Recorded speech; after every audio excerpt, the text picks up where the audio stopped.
आज के case studies के इस लेक्चर में बात होगी मेंटेनेंस की। मेंटेनेंस से हमेशा के लिए बचा जा सकता है, ऐसा एक जजमेंट में देखने को मिलता है कि साफ तौर से यहाँ पर कहा गया है कि अगर पति अपने भरण पोषण के दायित्व से हमेशा हमेशा के लिए बचना चाहता है तो कोर्ट के समक्ष कुछ इस तरह की परिस्थितियों को स्पष्ट करे, इसके बाद ही पति बच सकता है। तो चलिए आज के स्टडीज के इस लेक्चर में बहुत सारी जानकारी आपको मिलने वाली है, जिसकी वजह से आप हमेशा हमेशा के लिए मेंटेनेंस देने से बच सकते हैं। किन वजह से पत्नी को भरण पोषण नहीं देना होता है, ये सारी की सारी चीजें आज के स्टडीज के इस लेक्चर में आपको डिटेल में बताने का प्रयास करेंगे। जय जिनेंद्र, मैं हूं मुकेश जैन। अगर आप मुझसे बात करना चाहते हैं तो आप सीधे अपॉइंटमेंट लेकर फोन पर बात कर सकते हैं। अपॉइंटमेंट के लिए या इस तरह जजमेंट्स के पैकेज के लिए जिसमें आपको 150 से अधिक जजमेंट्स मिलेंगे या अन्य किसी जानकारी के लिए दिए गए नंबर पर आप हमें एक छोटा सा मैसेज लिखिए, इसके बाद हम आपसे संपर्क करेंगे। वीडियो को लाइक और शेयर कर दीजिए। चलिए शुरुआत करते हैं। दरअसल इस मामले में यह बताया गया है कि पत्नी के द्वारा सीआरपीसी की धारा 125 के अंतर्गत मेंटेनेंस की डिमांड की गई थी। आपके मामले में सीआरपीसी 125 हो सकती है, आपके मामले में बीएनएसएस 144 हो सकता है, आपके मामले में डोमेस्टिक वायलेंस एक्ट हो सकता है, आपके मामले में हिंदू मैरिज एक्ट हो सकता है या अन्य किसी एक्ट के अंतर्गत आपसे आपकी पत्नी ने मेंटेनेंस की डिमांड की हो।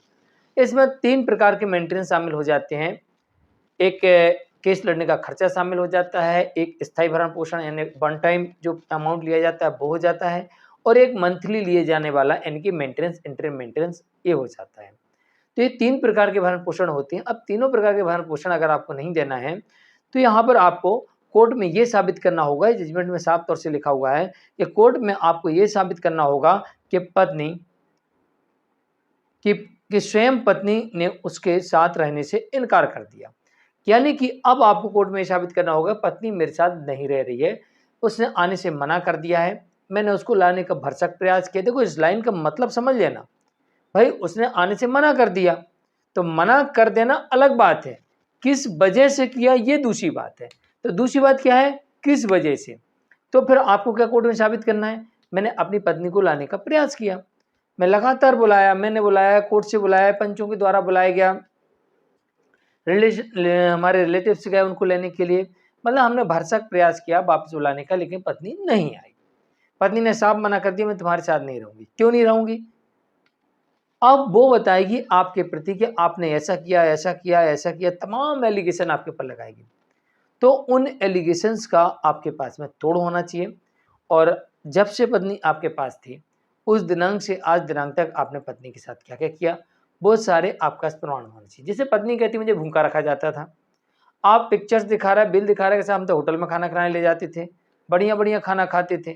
पत्नी कह रही मुझे घर से बाहर निकाल दिया, आप उस दिन की तस्वीर दिखा रहे कि देखो हुजूर जिस दिन की घटना की बात कर रही है उसके 2 महीने बाद तो हम लोग घर में थे, करवा चौथ मना रहे थे, हमने इसको शॉपिंग कराई है। वो कहेगी साहब हमसे पैसा मांगते हैं, आप बताओगे साहब देखो मैंने इसके नाम से एफडी की है, मकान इसके नाम से लेके दिया है, इसके नाम से हम प्रीमियम भरते हैं, इसके नाम से हमने आरडी खोल के रखी है, हर महीने इसके नाम से डिपॉजिट करते हैं पैसा। ये सब चीज़ें आपको कोर्ट के समक्ष लाना होगा, मतलब कि ये साबित करना पड़ेगा मैंने कुछ नहीं किया। अब पत्नी को ये साबित करना होगा कि जो वो कह रही है उसमें कितनी सच्चाई है। अगर वो सच साबित करने में साबित हुई तो उसकी जीत है, वरना उसकी हार है।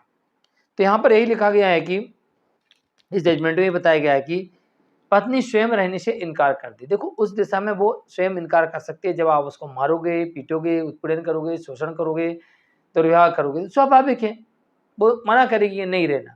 तो यहाँ पर यह कहा गया है कि वो स्वयं मना तो करे लेकिन उसका कारण बताए और कारण को सिद्ध करे, और पति अपनी तरफ से स्पष्ट करे कि हमने ऐसा कुछ नहीं किया और हमने क्या की अच्छाइयां की। बहुत सारी पत्नी के सामने, कोर्ट के सामने पत्नी की अच्छाई, पत्नी के साथ जो की गई अच्छाइयां हैं वो कोर्ट के सामने आनी चाहिए।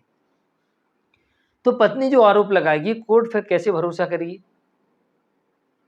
कि पत्नी सच बोल रही है। तो कोर्ट कहेगी लाओ मैडम सबूत दिखाओ, तब ये मानेंगे आपकी बात को सच, क्योंकि आप कह रहे हैं कि दहेज मांगते हैं, वो आपके नाम से प्रॉपर्टी खरीदते जा रहा है, आपके नाम से खाते में, बैंक के खाते में पैसे जमा कर रहा था, हम कैसे मान लें। तो यहाँ पर पत्नी फंस जाएगी, तो उसे सबूत दिखाना पड़ेगा। ठीक, दूसरी बात यहाँ पर यह कहेगी आपसी सम्मति से अलग, आपसी सहमति से अगर अलग रह रहे म्यूचुअल डिवोर्स हो गया, लिखा पढ़ी कर ली, अलग अलग रहने लगे और फिर मेंटेनेंस की डिमांड की, तो ऐसी अवस्था में भी यहाँ मेंटेनेंस नहीं दिया जाता है। तीसरी बात, सीआरपीसी 125 के क्लॉज 4 में स्पष्ट लिखा हुआ है कि जारता की स्थिति में अडल्ट्री, तो ये अडल्ट्री की स्थिति पाई जाती है, चाहे वो लिविंग में रह रही हो, चाहे वो रीमैरिज कर चुकी हो, चाहे अभी साथ नहीं रह रही लेकिन उसका किसी के साथ अफेयर चल रहा है अडल्ट्री में। तो अगर अडल्ट्री में है तो इन परिस्थितियों में भी मेंटेनेंस, किसी भी प्रकार का मेंटेनेंस नहीं दिया जाता है।